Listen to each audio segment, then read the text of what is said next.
Всем привет, с вами Тори-чан! Наконец-то Япония открыла границы спустя почти 3 года, поэтому сейчас у нас наплыв туристов, и возможно даже некоторые из вас подумывают о том, чтобы посетить эту страну. Поэтому сегодня у нас будет небольшое видео напоминание о том, что лучше не делать в Японии, потому что здесь это считается плохой манерой. Не зря говорят, что Япония словно другой мир, потому что здесь совершенно другой язык, культура, манеры, которые могут кого-то удивить, как, например, то, что японцы убирали мусор после себя со стадиона после окончания игры в футбол. И да, японцы очень чистоплотные, но более этого, японцы ведут себя как другие люди вокруг них, поэтому если один человек начал убирать мусор, то все остальные японцы вокруг будут делать то же самое. Поэтому в Японии очень легко поддерживать чистоту улиц, а также общие какие-то манеры поведения, которые не являются законом, но желательно их соблюдать. Что я выучила за 10 лет жизни в Японии, так это то, что японская культура — это настоящий сборник негласных правил и манер. Особенно много манер поведения за столом. Нельзя втыкать палочки в рис, нельзя указывать палочками на что-то или в кого-то, нельзя палочки облизывать, нельзя втыкать палочки в еду.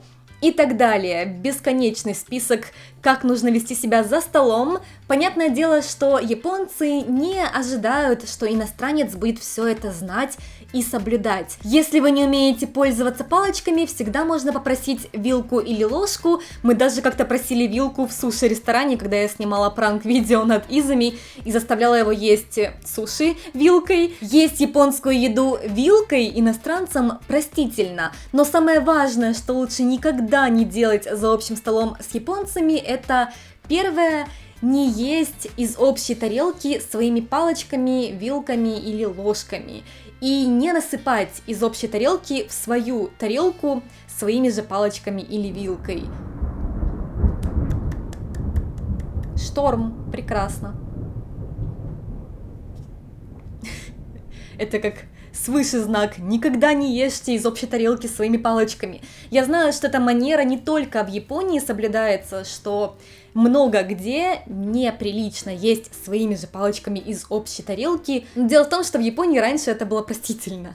Раньше считалось, что своими палочками можно насыпать из общей тарелки, если вы используете не ту часть, которой вы едите, а обратную часть, то есть за которую вы обычно держите. И японцы раньше, лет 15-20 назад, разворачивали палочки и насыпали из общей тарелки в свою тарелку вот этой обратной стороной палочек, за которую вы обычно держитесь. И в последнее время в Японии это тоже считается плохой манерой, потому что ты же держишься за эту часть палочки, и она как бы тоже не чистая, хоть ты и не облизывал ее. Обычно берут отдельные палочки или отдельную вилку, и ей насыпают порцию небольшую в свою тарелку. Второе, что лучше не делать в Японии, это есть, склонившись над столом.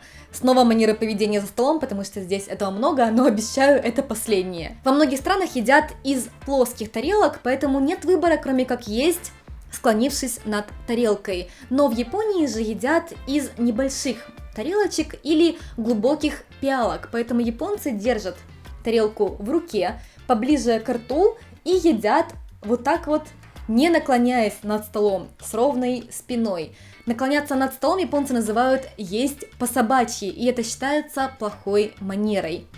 И иногда иностранцы пытаются есть палочками, но при этом едят или склонившись над столом, или наоборот, некоторые пытаются есть с прямой спиной, как японцы, но при этом не держат тарелку в руке, а пытаются донести еду из тарелки, стоящей на столе, палочками в свой рот. И у них все это падает на стол, на пол. Им кажется, как же тяжело есть палочками. Но в реальности японцы не едят вот так вот. Они едят на вот таком расстоянии. Поэтому легко донести с такого расстояния палочками еду туда, куда нужно, не уронив. Поэтому да, в Японии вот так вот есть, это неприлично, вот так вот есть, это неприлично, вот так вот, это прилично, и так намного удобнее. Третье, что лучше не делать в Японии, это оставлять чаевые.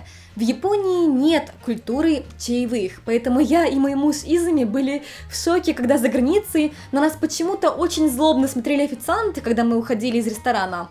И только потом мы вспомнили, что мы им не оставили чаевые по привычке, потому что в Японии не оставляют чаевые совершенно ни одной копейки. И даже более того, здесь чаевые не включены в ваш счет. В вашем чеке будет только то, что вы заказали в ресторане, плюс налог. Даже если вам очень понравилось, как вас обслужили и вы хотите оставить чаевые, не советую это делать, потому что, во-первых, в Японии считается, что сервис должен быть всегда хорошим по отношению ко всем клиентам, а не потому, что тебе там дали чаевые или ты ожидаешь, что тебе дадут чаевые. Второе, некоторые, но все же могут подумать, что это как подачка какая-то, и это может быть не очень приятно им, не все, но такие тоже есть. И третья, самая важная причина, почему я не советую давать чаевые в Японии, это потому что японцы не знают, что с ними делать. И я сейчас не имею в виду, что они пойдут пропьют эти деньги, я имею в виду, что они в реальности не знают, что делать с чаевыми, потому что если вы оставили деньги и расплатиться, и там сумма больше, вам пытаются эти деньги вернуть. Если вы, допустим, оставили деньги и ушли, и вам не смогли отдать сдачу, в ресторане, скорее всего, будет шумиха, что денег больше, чем нужно, и в кассу их не положишь, потому что это будет больше, чем нужно в кассе, и человек себе сам их не заберет, потому что все остальные не получили ни копейки, почему я один буду брать себе эти чаевые, и они будут или делить эти деньги на всех, или в банку с пожертвованиями будут деньги эти засовывать, поэтому это будет только хуже, скажем так.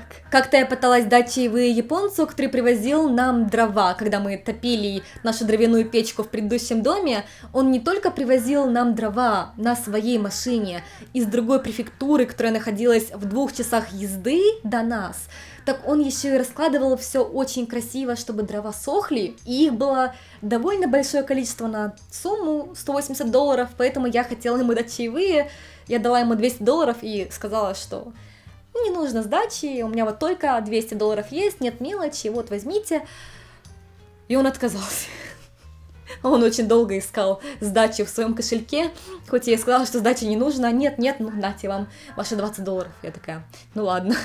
Четвертое. Лучше не начинать пить или есть до того, как всем людям принесли их заказ. И я знаю, что эта манера есть не только в Японии, но, возможно, в других странах ее соблюдают не настолько строго, как здесь, потому что в Японии есть культура итадакимас, приятного аппетита. Японцы не начинают есть молча. Неважно, они у себя дома, в кафе, в ресторане. Чаще всего они говорят итадакимас, приятного аппетита. И если вы вдвоем, допустим, или вас несколько в ресторане, и вам еще не принесли заказ, японцы не начнут есть свою еду молча. Они будут ждать, что вам принесут вашу еду тоже. Или если это что-то, что остынет и будет невкусным, они, скорее всего, скажут «Усаки ни тадайте и деска», типа «Можно я начну есть, вы не против?» И вы должны сказать им «Дозу», конечно, я не против.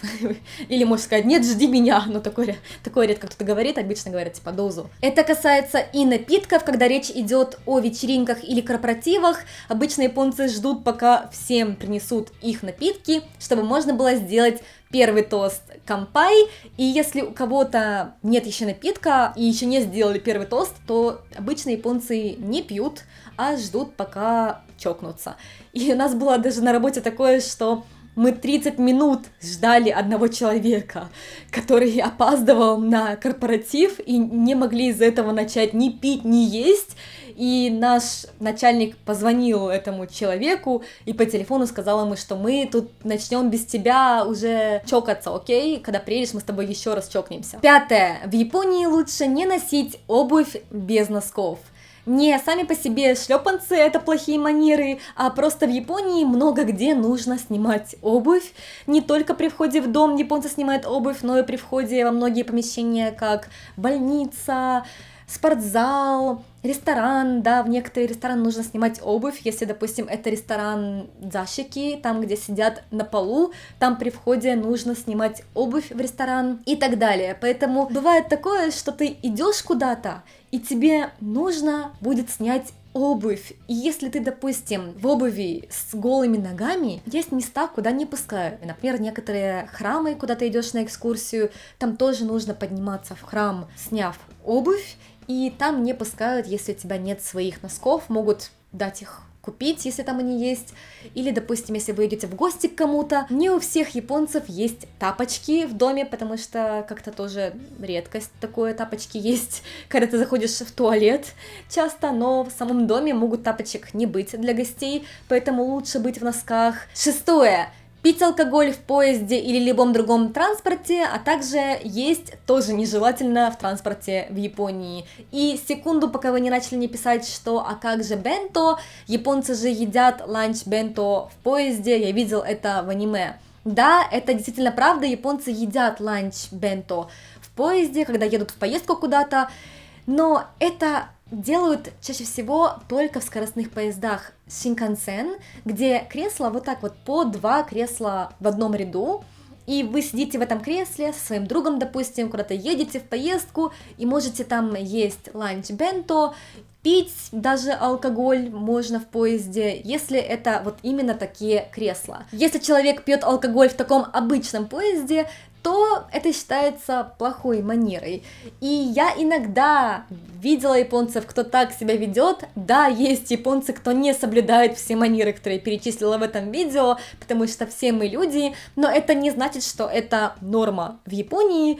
И самое худшее, что если, допустим, японец себя так ведет, то он просто японец с плохими манерами. Если иностранец себя так ведет, то ты иностранец. Ты не знаешь наши японские правила, и все иностранцы такие. Седьмое. Громко себя вести в транспорте. Японцы обычно очень тихие, когда они едут в транспорте. В поезде они не говорят по телефону, слушают музыку в наушниках на очень тихой громкости, чтобы ничего не было слышно. И обычно едут молча. И даже если японцы едут с кем-то из своих знакомых, они могут разговаривать, но на очень тихих тонах. И вроде как кажется, что ничего трудного нет в том, чтобы разговаривать тихо, но не у всех иностранцев это сразу получается. Я когда только приехала, мне казалось, что я говорю на тихих тонах, но все равно я звучу громче всех в поезде, когда еду. Раньше, сейчас уже я вроде как говорю как японцы. И если ты еще и говоришь не на японском языке, то ты просто на тебя все смотрят. Не смотрят вот так вот, как именно я смотрю на тебя, но ты чувствуешь, что они смотрят на тебя. И восьмое, лучше не идти всей группой в один ряд. Это просил Изами передать всем, потому что его бесит, как я гуляю с моими друзьями по улицам. В Японии довольно узкие улочки, даже в Токио, поэтому если вы идете по улице и вас больше, чем 2 человека, 2-3 человека в одном ряду, то тогда, скорее всего, вас никто не может ни обогнать сзади, ни пройти с другой стороны, потому что просто не хватает места. Здесь довольно мало места, это главная проблема. Более того, в Японии иногда бывают улочки, где даже 2 человека с трудом могут пройти, и если на них едет велосипедист или и другой человек идет, то нужно одному человеку уходить назад или вперед, чтобы они шли вот так вот и могли пропустить велосипедиста, чтобы тот проехал. Да, настолько бывают узкие улочки в Японии. И часто бывает такое, что я не замечаю, что велосипедист едет и нужно его пропустить, и Изами пытается меня обогнать, чтобы мы стали в ряд. Я не понимаю, что он пытается меня обогнать, тоже ускоряюсь, и он не может меня обогнать. И очень злится из-за этого. Я пытаюсь тебя обогнать, почему ты тоже начинаешь бежать. Этого лучше здесь не делать. У меня также есть видео «Чемодан в Японию» со всем необходимым, что нужно взять с собой. Надеюсь, что вам было интересно это видео. Увидимся еще. Всем пока!